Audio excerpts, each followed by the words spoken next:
سلام عزیزان دلم، شب آرام و قشنگی داریم. امشب برای شما داستان لونا گربه کوچولو رو تعریف میکنم. گربه‌ای که کشف کرد چطور میتونه خوابهای قشنگ ببینه. این داستان خیلی آروم و دلنشینه. پس راحت دراز بکشین، چشمهاتون رو ببندین و بذارین صدای آروم من شما رو به دنیای رویاهای زیبا ببره. لونا گربه کوچولوی سفیدی بود که توی خونه دنج و گرمی زندگی می کرد. موهای نرمش مثل پنبه سفید بود و چشمای آبی قشنگی داشت. لونا خیلی آروم و مهربون بود. دوست داشت کنار پنجره بشینه و به باغ کوچیک خونه نگاه کنه. هر عصر وقتی آفتاب غروب می کرد، لونا کنار پنجره می نشست و خیال پردازی می کرد. یه عصر که لونا مثل همیشه کنار پنجره نشسته بود، یهو چیز عجیبی دید. توی باغ یه در کوچیک ظاهر شد که قبلا نبود. در قشنگی با رنگ‌های شاد که نور ملایمی ازش می اومد.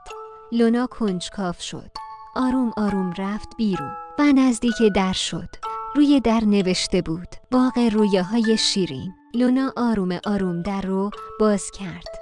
پشت در باغ فوق‌العاده قشنگی بود. گل‌های غول‌پیکر با رنگ‌های رنگین کمونی، درختانی که به جای برگ ابرهای نرم داشتند. نهر کوچیکی که به جای آب نور ستاره جاری بود. همه جا بوی وانیل و گل یاس می اومد. لونا هیچ وقت جای اینقدر آرام و قشنگ ندیده بود. داخل این باغ جادویی لونا با حیوانات مهربونی آشنا شد. خرگوش کوچولویی که از گل‌های پنبه‌ای درست شده بود. پروانه‌هایی که بالهاشون مثل رنگین کمون می‌درخشید. و پرنده کوچیکی که به جای آواز ملودی‌های آرام بخش می‌خوند. همه خیلی مهربون بودن و با لونا دوست شدن. دوست‌های جدید لونا بهش گفتن می‌خوای راز خواب‌های قشنگ رو بهت بگیم. لونا با کنجکاوی گفت بله خیلی دوست دارم. خرگوش پنبه‌ای گفت اول باید قبل خواب به چیزهای قشنگ فکر کنی. پروانه رنگین کمونی گفت بعدش نفس عمیق بکش و آروم باش. پرنده کوچولو هم گفت و در آخر به خودت بگو که فردا روز قشنگی خواهی داشت. دوست‌ها لونا رو دعوت کردن تا روی چمن نرم دراز بکشه و تمرین کنه.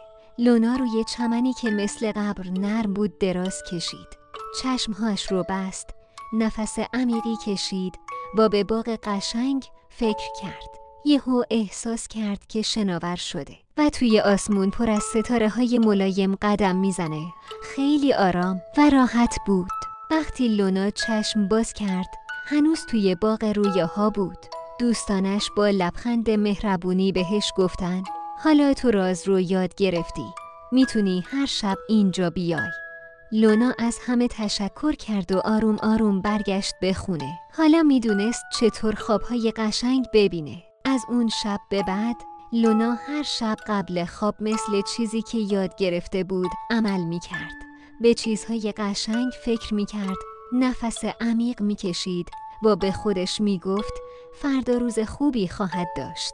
با هر شب خوابهای فوق‌العاده قشنگ میدید. شما هم عزیزهای من مثل لونا میتونین این کارها رو انجام بدین. حالا چشمهاتون رو ببندین، نفس عمیق بکشین و خوابهای شیرین ببینین. شب بخیر.